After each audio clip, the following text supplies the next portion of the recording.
The little girl stood outside the door. She stared at it, fidgeting with the frills of her dress. She could always wait until tomorrow. No, she had to ask now.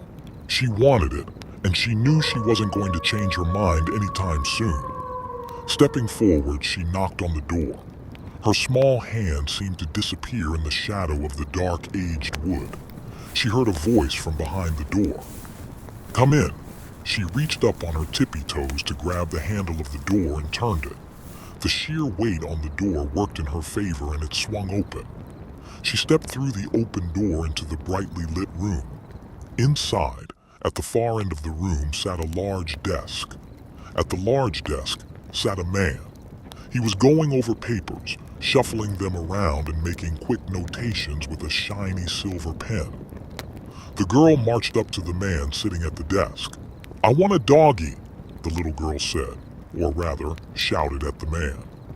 From the look on his face, this was not the first time they had had the conversation they were about to have again.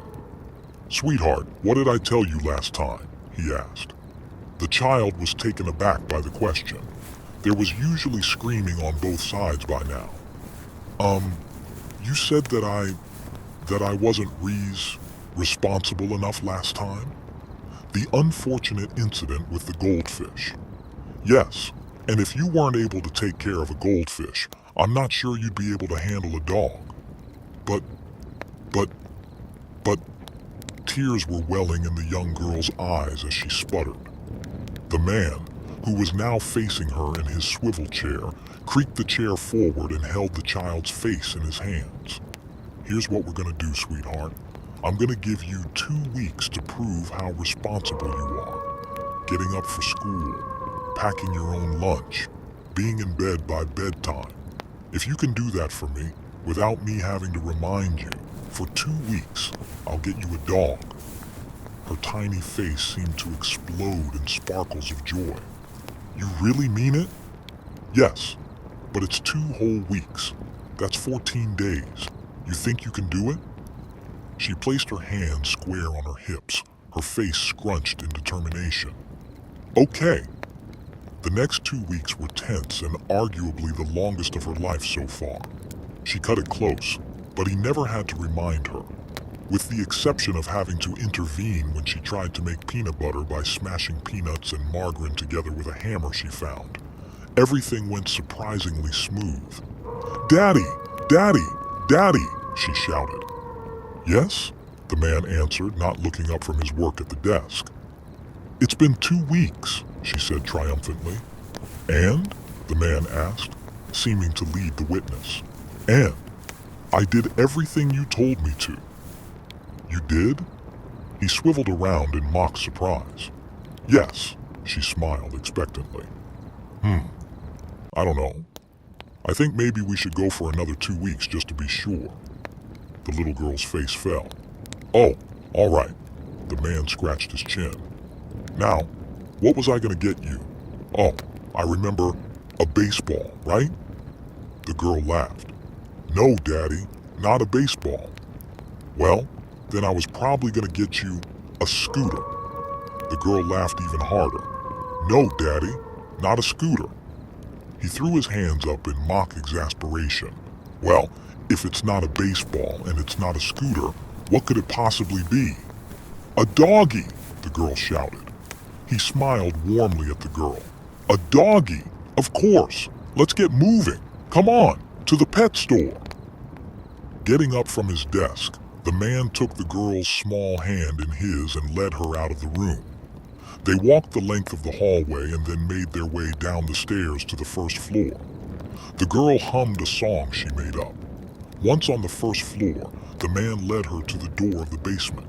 A small plastic sign reading Pet Store hung next to the light switch.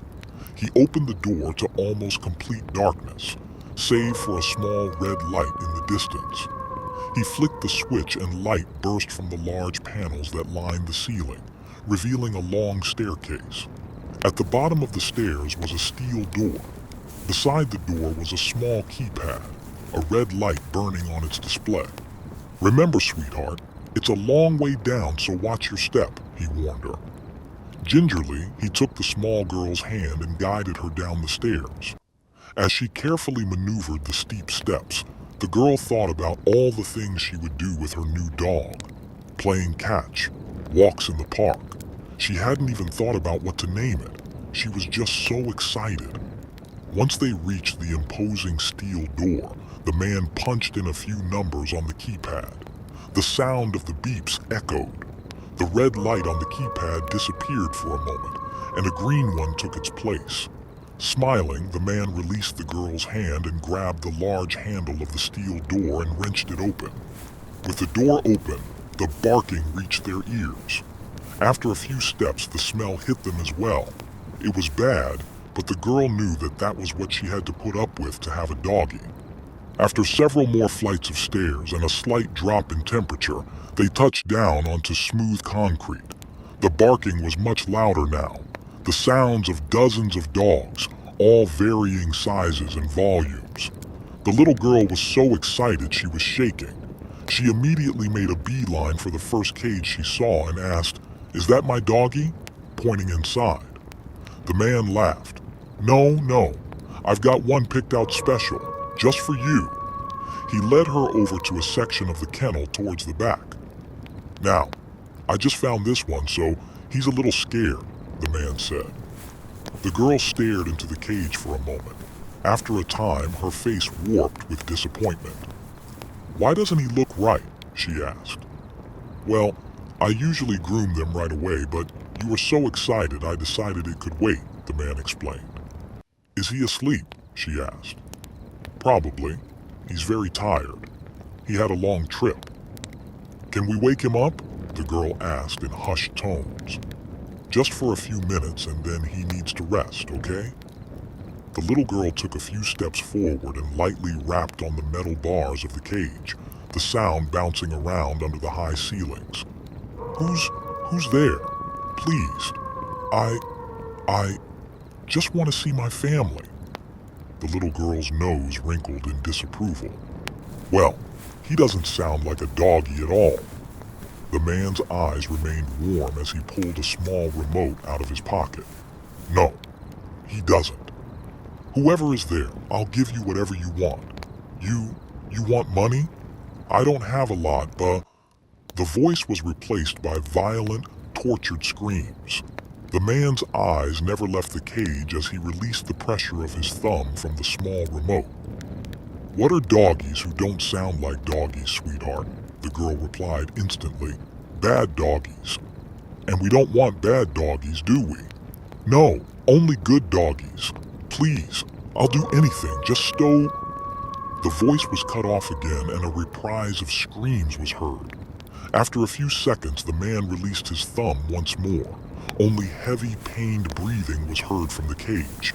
Suddenly, loud, guttural barking was heard. The little girl clapped her hands as she jumped up and down. "Oh, thank you, Daddy. Thank you so much. I knew you'd get me a real doggie. I knew you would." "You're very welcome, sweetheart. Now you go upstairs and pick out a leash. Just make sure it's a bright color so we can find him if he gets loose at night, okay?" "Okay." Happiness was radiating off the small girl like a space heater, and she made her way towards the stairs. Past the cages of men in various states of starvation barking as loudly as they could, past the men painted black, yellow, or brown with fur painfully stitched to their skin, past the large tank of water with the man in the orange wetsuit floating at the top, outfitted with makeshift scuba gear. As she put one foot on the stairs to start her ascent, she stopped. She turned around and placed a hand on the tank, watching the decaying body bob in the filthy water. "I'm sorry I forgot to feed you, Mr. Fish. I won't forget to feed my doggie." Then she turned around and dashed up the stairs. She couldn't wait to play with her new doggie.